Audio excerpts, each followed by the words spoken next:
All right. So we got another Colgate legend joining us today. So we are with Christian Beck, who is a licensed mental health counselor, and he's been at Colgate now for 4 years, approximately since 4 years ago in July, as we were talking about earlier. And instead of me doing a nice introduction, I'm going to let you tell the world about what you're doing and who you are, and some of the amazing work that you've been doing with the Colgate community. Awesome. Well, thanks, John. Yeah, so as he said, I've been at Colgate for 4 years, licensed mental health counselor, which means I do a lot of individual and group therapy with all of our students. But some of my clinical interests include mood disorders, resiliency and coping. I work a lot with our student athletes, and I also do a lot on positive masculinity and gender violence. That's also something that I'm really passionate about. So I'm kind of a jack of all trades. I get to do a lot of different things, but really we're here to support our students. Yeah, I mean, the first thing I always want to ask, first of all, with everything going on in the world, how are you feeling? How's everything going for you? What have you been able to do to stay positive and keep a healthy mindset? Well, like everyone else in the world, it's a challenge. It's a new norm. But especially as therapists, we learn to adapt. We learn to kind of create a new norm, and that's something that I've been trying to emulate for our students as well. Yeah, this is challenging. This is really an abrupt change to our way of life, but we don't have all the answers, and so we have to take it one day at a time. And so I'm no different. I have to take one day at a time, and I have to utilize some of the coping strategies that I talk with our students every day. I have to take care of myself, whether that's getting good sleep, eating right, exercising. And obviously I know not everyone has access to that, especially now with gyms closed and grocery stores being limited. It makes it really challenging, but we do what we can. So, I'm hanging in there just like everyone else, hoping that this new norm doesn't last forever. Amen. And you talked about a lot of coping strategies and a lot of mechanisms that you use. And I know obviously you speak to a lot of students, and you do obviously have a special passion for the athletes, right? And I know so for you personally, and I guess for what you've seen, what are some of the big challenges that a lot of students have been personally facing? And obviously I know it's different for everyone, but I'm just curious to see what some of the main themes that have been coming up have been. Absolutely.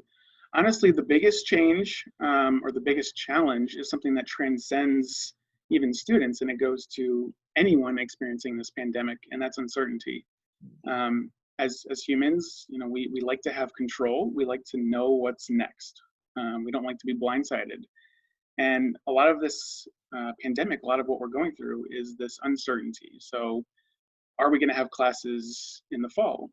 Are we going to have that internship that we applied for? Are we going to have our summer funding or our scholarships? Are they going to continue?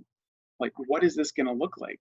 And so that uncertainty, though, yes, it's very prevalent with students. I'm experiencing that. You're experiencing that. We're all in some way experiencing that uncertainty. And then I think one of the other bigger challenges, and it may be more specifically to our seniors, and that's this abrupt loss. So our students, maybe especially seniors, may be experiencing stages of grief, like losing this last year, or losing that graduation, that commencement, not having that closure of saying goodbye to friends and faculty members that they've really come to know and appreciate and love over their 4 years. And so that's a really big challenge of trying to grapple with, I'm not going to be back at Colgate, at least right now, and I'm not going to have graduation this year in the traditional sense. I know some schools are looking at how are we going to still provide that, and Colgate is looking at that, but it's still not the traditional way that we're used to and that we often expect. So those are two things that I think our students, among others, are really trying to navigate. And I know something that's obviously really hard too with athletes, and obviously Colgate being pretty competitive in sports. And I know how good their, a lot of their teams are. And I know they had that abrupt end to their senior seasons, right? And I Mhm. think that is something that, I mean, I'll just going back, I was a broadcaster when I was in college, right? Okay. I wasn't even an athlete. And I remember when my team, I went to Fairfield, we made the championship of our Hmm. conference. We ended up losing, and that was devastating. But not even getting the chance Oh, to play is just like it breaks my heart for these student athletes. And I'm sure, that's probably what are some things that you've been talking to the student athletes about to help them get over this like you said, this sudden loss, because man, they deserve to play those senior seasons. 100%. And this is something, they've been playing this sport, they've been practicing and kind of grinding hard pretty much their whole life. And at least at Colgate, not all of our student athletes go to the next level. And oftentimes they don't. There are a select few that do. But they're balancing rigorous academics along with a Division I sport. And so that Division I sport is often their outlet, it's their release, it's their coping strategy, it's their structure, which is so important, especially among this uncertainty and kind of this new norm. So I'm certainly thankful that at Colgate we have an amazing athletic department, and so I know that our coaches, our athletic trainers, our academic support, um, our administrative staff within athletics, they are all 100% trying to support our student athletes during this time. I know last week was National Student Athlete, or I guess Monday was National Student Athlete Day, and they've extended it that whole week. So I know that our athletic staff created videos to reach out and connect. Um, I know that they're constantly in contact about what's this semester going to look like and how can we support you, how can we be there for you.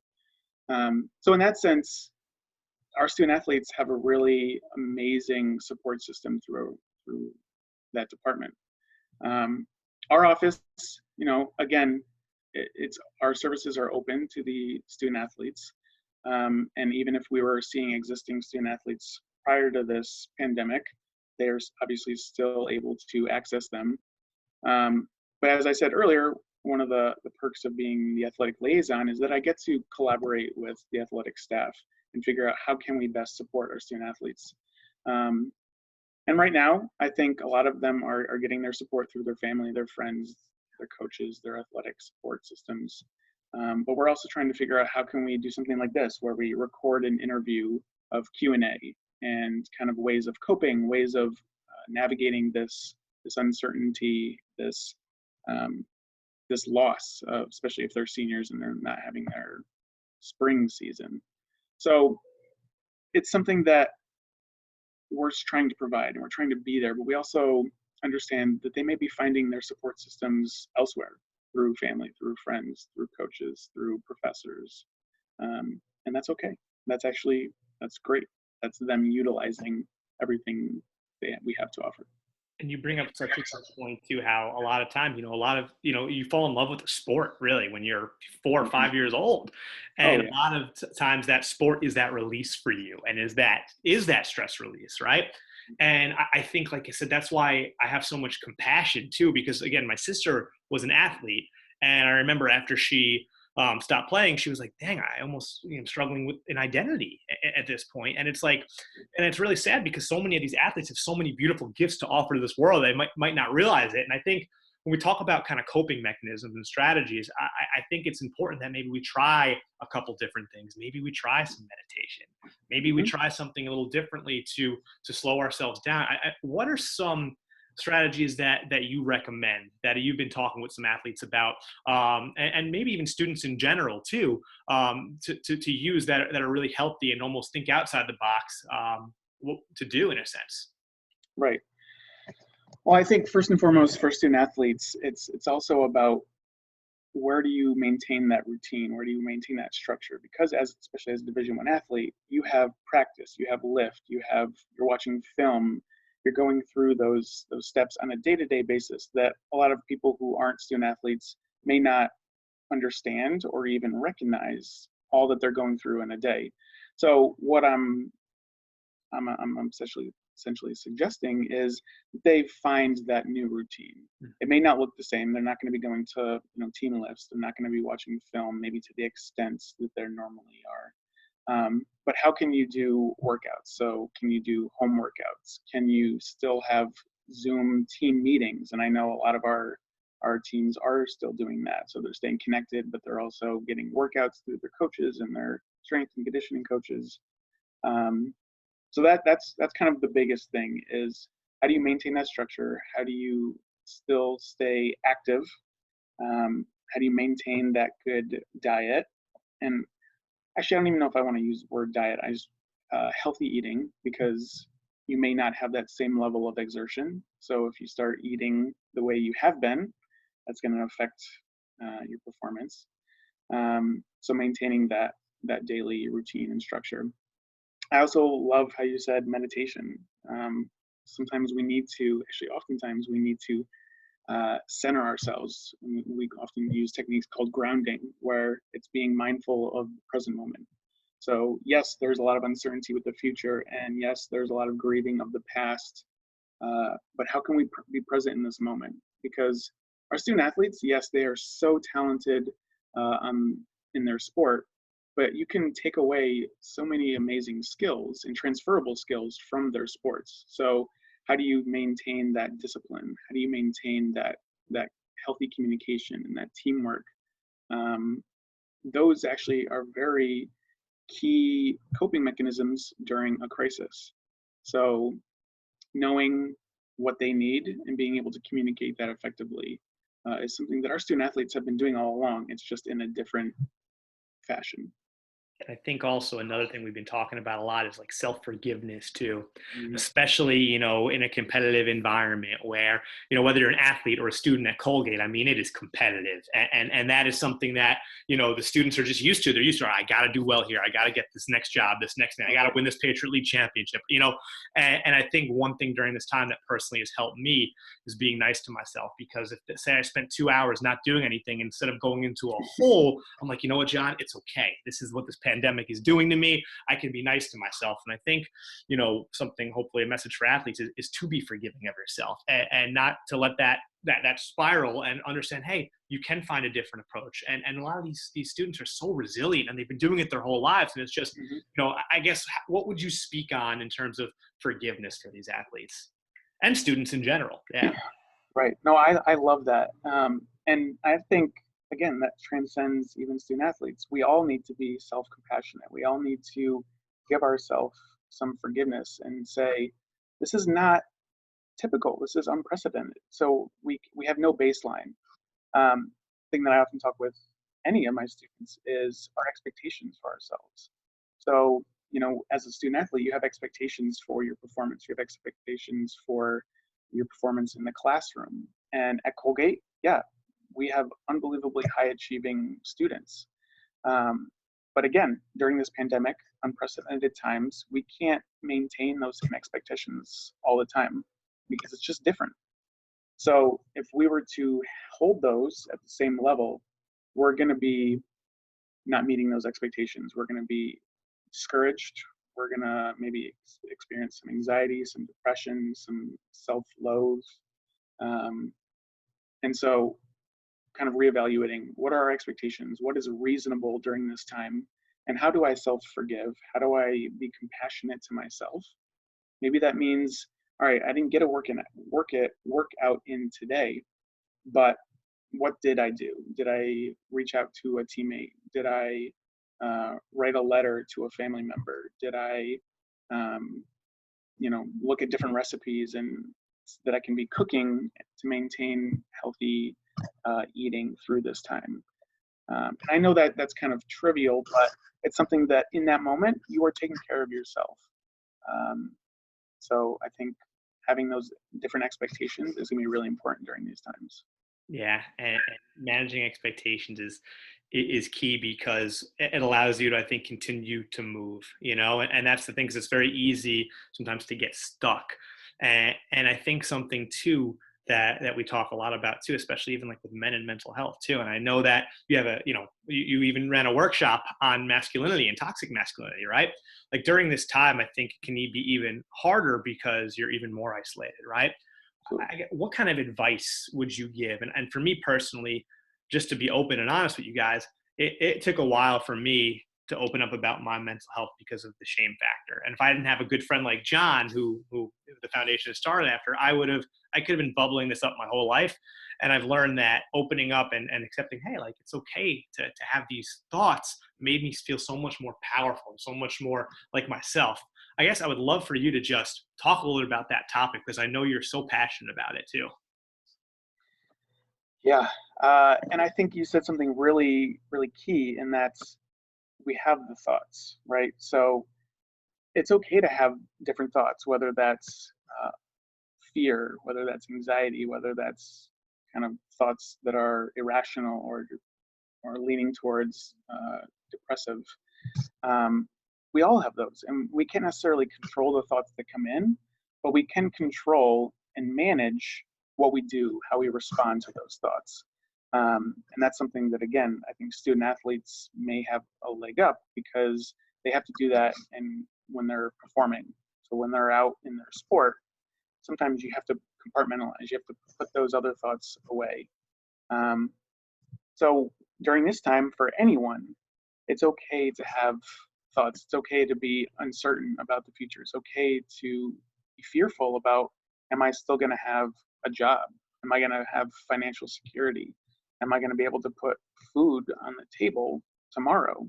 Like these are all valid things that we're thinking about.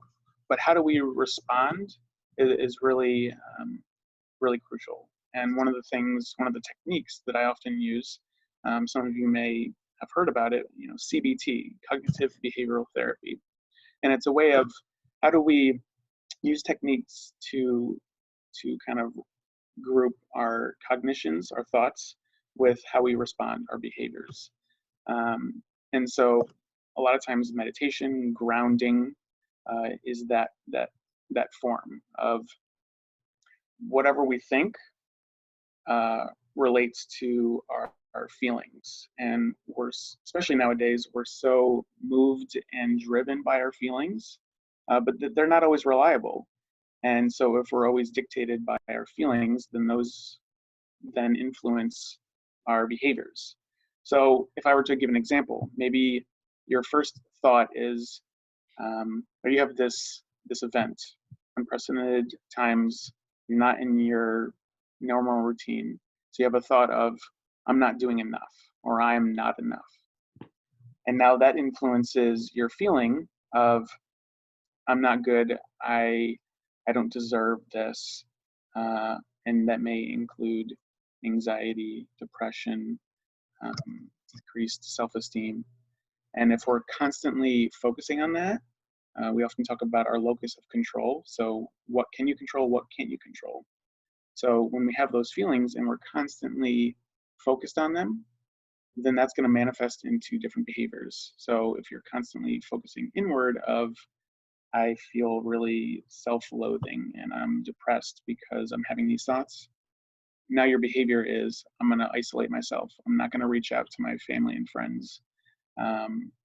Or I may engage in excessive drinking or risky behavior. And now all of a sudden we're in this spiral because those behaviors now reinforce those initial thoughts that you had.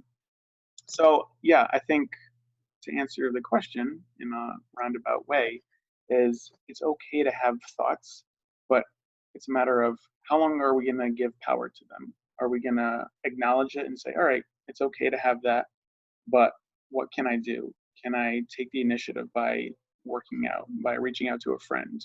Can I use a support system rather than internalizing it and allowing it to fester and manifest into something much bigger and much more challenging to handle? That's so important because it allows you to kind of face the thoughts head on, Mm. instead of digging it deep, because I struggled with that for for quite some time. And when you're able to Yeah. let that out, you just feel it's amazing what you can do when you start using those resources around you, utilizing your friends, utilizing your counselors, utilizing everyone. There's a lot of people that are in your corner without you realizing it. And I think the last thing I want to say, speaking of resources, I would just love to talk a little about some of the resources that Colgate has right now for athletes, for students in general. Sure. So I can speak obviously to our what our counseling center is doing. We are limited a little bit. So as I said earlier, and as John said, I'm a licensed mental health counselor. So I'm licensed within the state of New York. And what that means is technically I can't provide services outside of New York state lines. Um, but we can do some type of consultations. So it may not look like ongoing intense therapy, but what we are doing is we're providing either Zoom or phone consultations, usually anywhere from 15 to 30 minutes, kind of to check in, see how our students that we've maybe been working with, how they're doing, talk about coping strategies, and then if need be, getting them to mental health clinicians in their hometowns or wherever they are at the moment. So we're providing those. We're also providing drop-in support groups. And this is something Monday through Thursday. We have an hour slot time where we're having it open to students if they want to just come in and talk with their peers about a specific topic, and then facilitated by one of our counselors.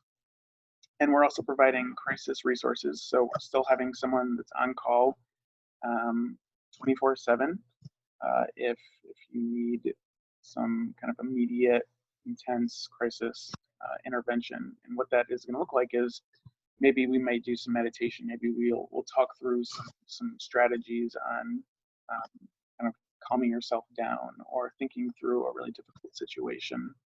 And then obviously directing them to various resources nearby for them if they need additional, more intense support.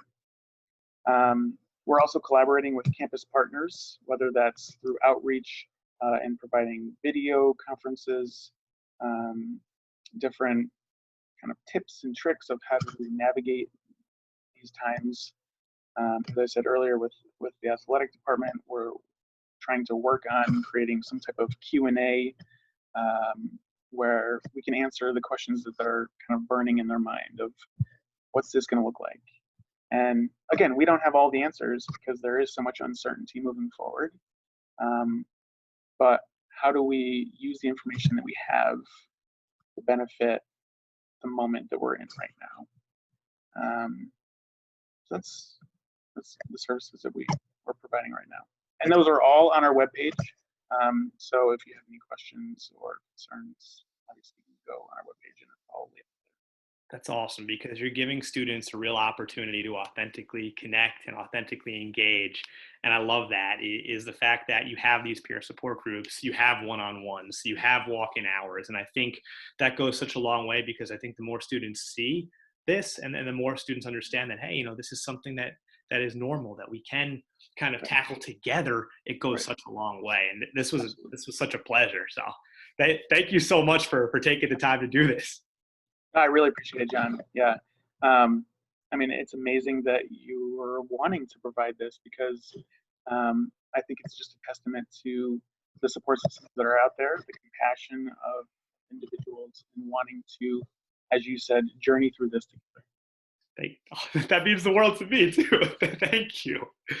And I guess the last thing I'll add, is there anything else that you want to add or any final message that you want to say to the community that may be watching this?